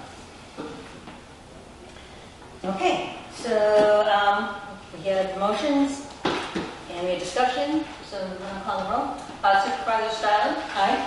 Trustee Gray? Aye. Trustee Marson? Aye. Trustee Severs? Aye. Motion carries. Moving on. Discussion and approval to post the Homer Township tentative budget with Founders Crossing, bond funds, Founders General Assistance, open space, park, town funds for fiscal year April 1st, 2026 through March 31st, 2027. Okay, so we did something a little bit different this year. In the past, and you could tell what the past was done if you look at the road district budget. When they would present the budget, they would present the three past, the current year and the past 2 years' budgets. What we did is we changed that so that people could see the budget that was for 25, 26. And then there's a column for the actual amounts. And then our proposed budget. It was a little, we did run into a few problems, like what's confusing is when you see the bills every month, you see the certificate of deposit. And the certificate of deposit is really part of the town fund. And what had been done, and we're working on correcting this, is that every year our certificate of deposit gets interest. So we have a $250,000 certificate of deposit, and it gets roughly $11,000 a year interest. So you brought up the new, and we gave everybody a copy. So we found an error on the copy that's in the book. Okay, this is it? Yeah. Everybody got a copy. Everybody should have one of these. So if you go to the town fund page, on here, I got my first page. It's several pages. Don't worry at the back. Okay, it has it'll show you that for 25, 26, it has the balance beginning, at the beginning of the year was $683,370, or $870.39. And then it shows the certificate of deposit is $261,253.74. And then there was, if you looked at the budget last year, they didn't budget the interest. And so it threw the numbers off if you looked at the one that was in the packet. So we corrected that. And so we actually will start out this year with $632,053.55 with a certificate of deposit of $273,000, and we anticipate getting $12,000 in interest based on the interest rate and the amount of the CD. If you look at the end of the budget, and I think this is particularly, we are showing at the end of the year for the town fund, which covers the assessor's office and all of the admin expenses. We are showing an ending balance of $204,000. That's not even our certificate of deposit. So if we were to spend everything that we budgeted, we would have to cash in our certificate of deposit. But we do know that when we budget for items, we are always under budget. But and there's things in the budget, like we have capital reserve of, the assessors have a capital reserve of $10,000. We have we have a senior housing deficit reserve of $50,000 and a contingency of $25,000. So if we never touch those, we won't have to do anything to the certificate of deposit. But what people have to understand is this is really a dire budget, because to start out the new year with only $204,000 when our payroll for every month is, the total amount needed to do 2 months of salaries is $356,000. And that is, so we would be, because we don't get the levy until mid-May, end of May, so we have to have enough money to cover those salaries. And we're not leaving that amount of money in the fund. So we have to, not spend this money, but the problem is you have to appropriate money in order to spend the money. So we put money in those items so that if those expenses come up, we've already said we've set the money aside for that. Do you guys understand what I'm saying now? It makes sense, but it's convoluted because it's just a long way of saying of doing this. Like you said, if we don't appropriate the money, we can't spend it, which is true and not true. Because if something came up later on and we did not have something appropriated, we could always redo our budget. Correct. And we'd have to publicize it and go through the hearing again and do all of this again. Correct. Which is why some of these numbers are in there. But I think if I might have a moment. Yes, go ahead. I think what we uncovered in all of the budget meetings that we had was that there's structural problems. The amount that we levy is $1.3 million, and we're right up against that, if not over that, on what we're spending on personnel, on everything. So it's kind of like something's got to give. I know the former supervisor's here, and he lauds the tax cuts that you did, and everybody loves tax cuts, but you might have gone too far, to be honest with you, because you put us in a perilous position. So, not that we're going to raise taxes, but we have to make the best of what we now have. We've made a pledge that we won't raise them as well. But the cuts may be too far. I'm a graphic artist, I'm not an accountant, I'm not a financial person, but anybody can see that numbers don't lie. When you have a certain amount of personnel, you have a certain amount of contractual obligations, and the revenue side of things is not coming up. And I did research as well as far as looking at other townships. And this is new for Homer Township to show a balance at the end. But every township budget that I looked at, showed a balance. They didn't do this. And what they show when they publish their budget, they show the actual, yes? I got a question if you don't mind. Oh, I'm sorry. I looked this way and I don't know what's that way.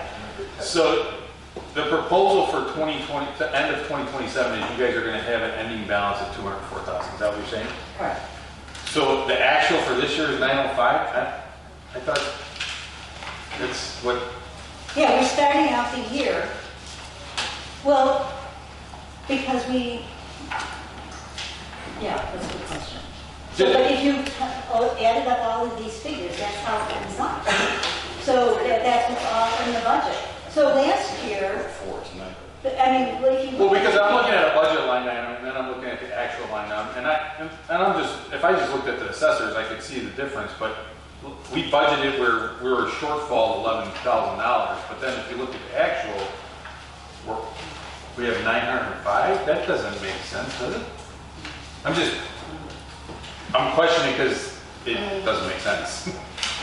well, I invite you to find it. It's on the last page of the No, but you're looking at the assessors, you're saying. So if you go down from the assessors, you go to the actual summary where you're Where the beginning of balance is. and then you have your total income. But the total income is, our levy is 1.325, or not even. You know, we have extra money coming from other sources, you know. So then what does this ending balance of March 31st represent? That represents if we take our income that we budgeted. Okay, that's what I'm asking, that's what I was, because I was Okay, confused by the that. income that we budgeted, and we take the expenses that we budgeted. Which, as I said, you know, that yours are, like you said, you're like usually 10% over. So yeah, so you're saying that's a shortfall of the $40,060 going into the new year? That's- Yeah, like if you see this, it, you know, like. It just looks very unrepresentative to Yeah, what so- that number is. Looks like we have, doesn't look like we had a shortfall, it looked like we had, you know what I'm saying? It doesn't look. Yeah, I mean, I look at it too, because, but if you look at what was budgeted last year, it looked like that there was going to be $945,000 loss. Yes, I agree. Okay, but if you looked at the actual, it was a $40,000 loss. So, because there is so much padding in each line item. But even with that padding in the line items, that's why we have to like really be careful, because this would be a worst case scenario. And we have to be aware of the worst case scenarios, because we don't want to be there. Yeah, because you're showing a loss of $700,000 going. Yeah, and you know, like, so, but there are some, you know, expenses, as I said, like you know, are you going to use your $10,000 capital reserve? Are we supposed to have you know, 6 years of it, so. Yeah. So, and we're not going. I mean, what is the likelihood that we're going to have to touch the founder reserve fund? You know, so there are some things in there that they had to be budgeted. So, but it's still going to be close, and this is what's quite concerning.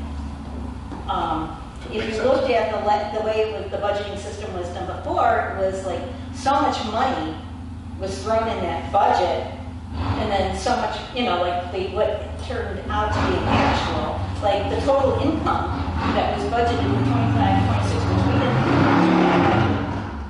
They said that there was going to be $2,244,000 in income, when actual was $1,200,000. So, you know, like to deal with numbers like that, you know, we just trying to bring it down to what, same thing, they also overestimated the expenses to $3 million when they were only 1.3.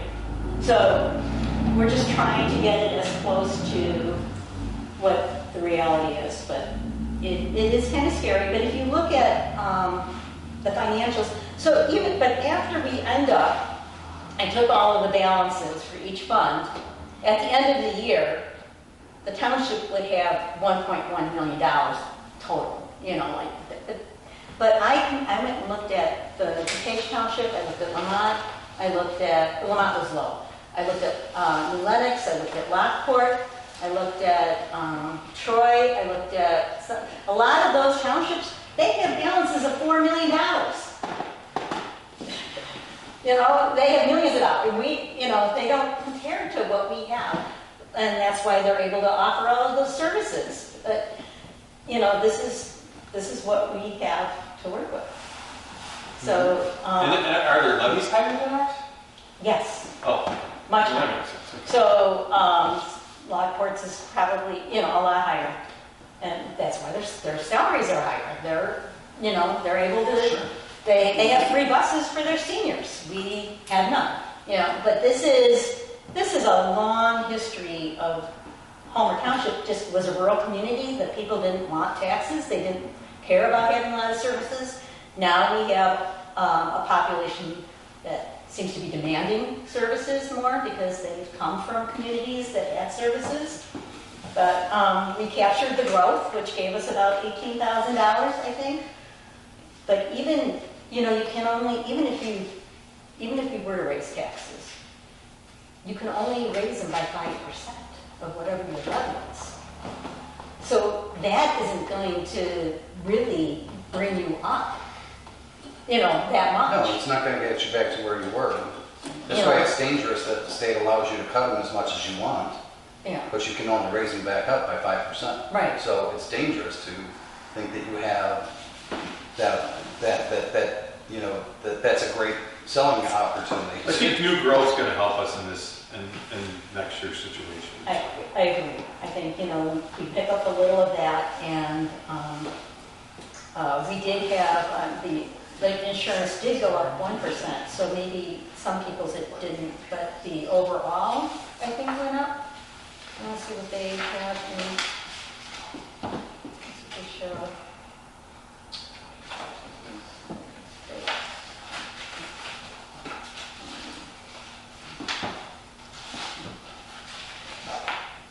For what insurance? The Informa? Yeah, the health insurance. The actual was 128. We budgeted 150. So we went up a little bit, knowing that some people might move on to family plans or having a spouse added. People don't realize how expensive insurance is. But again, that's just out of the town fund. That's just out of the town fund. I mean, overall, health insurance is north of $300,000 when you rope in the Founders. Well, when you rope in all the road district as well as all the township funds, we're in excess of $300,000 and levying $1.3 million. But we did have some of these things in case there's some issues.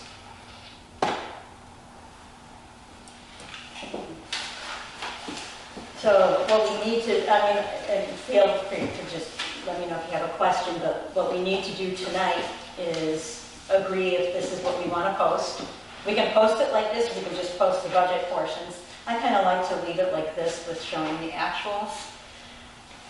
And tomorrow we would, if we approve this, we post it on the website and in the lobby tomorrow, and the ad, or posting the legal notice. The legal notice has already been started and done, so. So does anyone have, I did one other thing, and I don't remember if we decided that at the last meeting, in the town fund for the maintenance of the parking lot.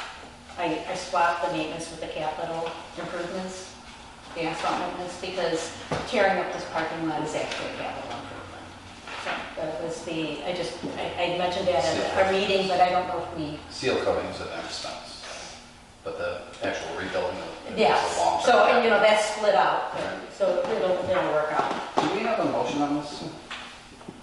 Yeah. No, I'm sorry. That's right. Okay, so I guess the question is, what's my motion? Well, let's get a motion going first. So do I have, I did do that. Or I just read the subject. You don't think anybody made a motion? I don't have anything marked. Tammy doesn't have anything marked. I'm sorry. I'm usually Okay. pretty good about marking. Good. All right, so do I have a motion to approve posting the Homer Township tentative budget for Founder Crossing, Founders Crossing General Assistance, Open Space Park, and town funds for fiscal year April 1st, 2026 through March 31st, 2027. I'll make that motion. Trustee Gray? No second. And Trustee Marson. Okay, now discussion. Sorry. Additional discussion. So when is the updated design? We're gonna vote on it at the June meeting. It has to be done by the end of The the end of first June. quarter of the Yeah. fiscal year. Okay. So this will go in the middle, and then next meeting we'll vote the finalize. Right. Okay. I mean, and even if something came up at the next meeting, we could still change it. Correct. It's just that this is the chance for the public to view it as it is, make their comments. They could come to the meeting, make a public comment, and we could say, oh, we forgot all about that, or whatever. Right? Okay, so, Supervisor Stylin? aye. Trustee Severs? Aye. Trustee Merson? Aye. And Trustee Gray? Aye. Carried. Moving on. So now we're looking at the approval to post the Homer Township Road District tentative budgets for equipment and building, road and bridge funds for fiscal year April 1st, 2026 through March 31st, 2027. I'd like to get a motion for that. I'll make the motion. I'll second. Linda Emerson. Okay, any discussion? Don't want to say anything, I guess we're not going to argue with you. That'd be a good idea. It balances. Okay, so you want to call the roll? Supervisor Stylin? Aye. Trustee Severs? Aye. Trustee Merson? Aye. And Trustee Gray? Aye. Okay, moving on. Community center update. Just so you know, the septic bid invitation, I have on my desk. I was going to try to give it to you today. Okay, so I just need to put in some dates, and I guess the first thing I have for you is the grant people want to look at it. Should I send it to you both simultaneously, or should I send it to you first or them first? Send it to me first, and Okay. then let the grant people have the final pass. Okay, then you'll get it first thing in the morning. All right, and then that would be, I anticipate the invitation to bid going up by the end of the week. And the plan for that is to have a bid opening on June 8th and approving the bid on the June 15th meeting. At the open space meeting, community center meeting, we went over next steps for what to do moving on. So we would like to do an RFQ for the architect. I'm just going to go over to it. And then, so we would have an approval for, I don't know if the board needs to approve doing a request for qualifications. Okay, so we almost have one ready to go. Somebody knows how to write it, has written it. But I'm going to send it to you for review. So it's going to be for review. And then we'll review the submissions with board members and committee members and maybe somebody else from the community. And then we might do this simultaneously with a request for proposals and asking for a scope of service of the architects and their hourly rate. So qualifications is separate from pricing. And then ask the architect to do a schematic design and development design, and then send the schematic design to and development designs to a general contractor that can give us a budget figure. And at that point, This is a timeline. yes. This is not all on June 15th. No, I'm just giving you an idea of the steps. Thank you. These are the steps. But the point I'm trying to make is at the same time, once we get the design and a budget, we could approach banks if we want to. Absolutely. For I think you can do that now, yeah. But we don't have, you have to bring something to them. You know, you can't just say, hey, we want to borrow No, X amount of dollars. but I think in the meantime, while you're putting out the RFQ and waiting for that to close, you could be approaching the bank or banks Yes. and just finding out what the criteria is and what you need to have ready so that you're kind of ready to go. Right. I mean, we've all been there, you know, where you go in to do something and find out, you know, the 2 documents that you need, or, you know, things that you're gonna take another week to procure, maybe we can get ahead of that. Right, and that's what I'm saying. So while that is taking place, once it's, it's published, we can do that kind of legwork, okay? And then, with that, then also do an RFQ after you get all the stuff from the architect for a general contractor asking for proposals with a budget, and then. That's a request for quote, right? Not qualifications at that point. Right. Right. Because you're gonna have bid packet, basically. Right. Yeah, I'm trying to look, my notes are a little bit sketchy, but. I think instead of doing an RFQ, I think you're gonna be out to bid. Well, yeah, you could just bid for a general contractor, and then choose the GC. And I think that's what we were favoring versus, because if we had all the information, because what I understand is general contractors inflate for the risk that they have to take on a project. And if you have everything set before you go to the general contractor, then you're not forcing him to like say, oh, well, it might run me $500,000 versus $400,000. So, from the contractors that we talked to, they said that would be the route to take. So that's moving along on the community center. Did I explain that okay? I'm a layperson on this as well. Right. And then I just wanted to touch on benches at the dog park. The metal benches that are there, they're very rusty, and we talked about possibly painting them, and they're going to need a lot of work in there. There were some safety issues, so we are looking at purchasing new benches for the dog park. I think that it's going to be under $5,000, so just if it's not, it's going to have to come to the board. And then I wanted to give an update on the audit.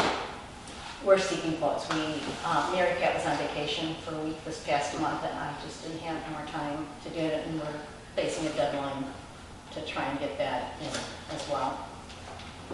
And so that's all I have under old business. And so it's, we did new business. Does anyone else have any new business? Okay, and I could discuss I put a closed session. I don't have anything to go into closed session with. I just put it on the agenda in case we needed it. And I guess in reference to, did talk about insurance and raises and things like that for employees at our last meeting. I'm not sure how we want to proceed on that discussion, that we're waiting for the insurance we don't have the rates for the year. The insurance company would be doing a census of the employees in July, so we wouldn't know anything about insurance rates for future rates. What does that mean, doing a census of them? Well, like finding out what the demographics are, are they married? I mean, like what's families. changed since the last time? Yes, right. And because employees change. Right. And their situation and changed. then they take that information and they go out and talk to like the Blue Cross, Aetna, Cignas of the world, and come back to us with options. And they had like 7 different options to possibly help with reducing the rate of the insurance, whether you're raising deductibles, or you max out how much that they have to pay or make up a difference. And they would put all of that in writing to us to review and see if there was anything that we could do to lower those rates. So I don't know, we have this budget here. It doesn't have any raises for employees, and it doesn't have any changes for insurance because we won't know. The insurance rates change in December. So,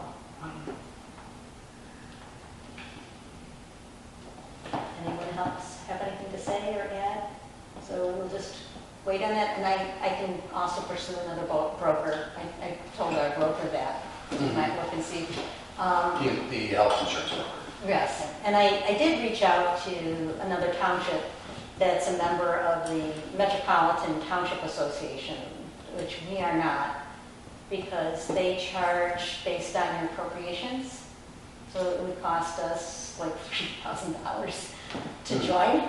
which, you know, unless we're gonna get something, I know, out of it, like being in an insurance pool or something else, I'm not ready to spend that money. So, other than that, does anyone else have anything else? No. Okay, then, looking for a motion to adjourn. I'll make that motion.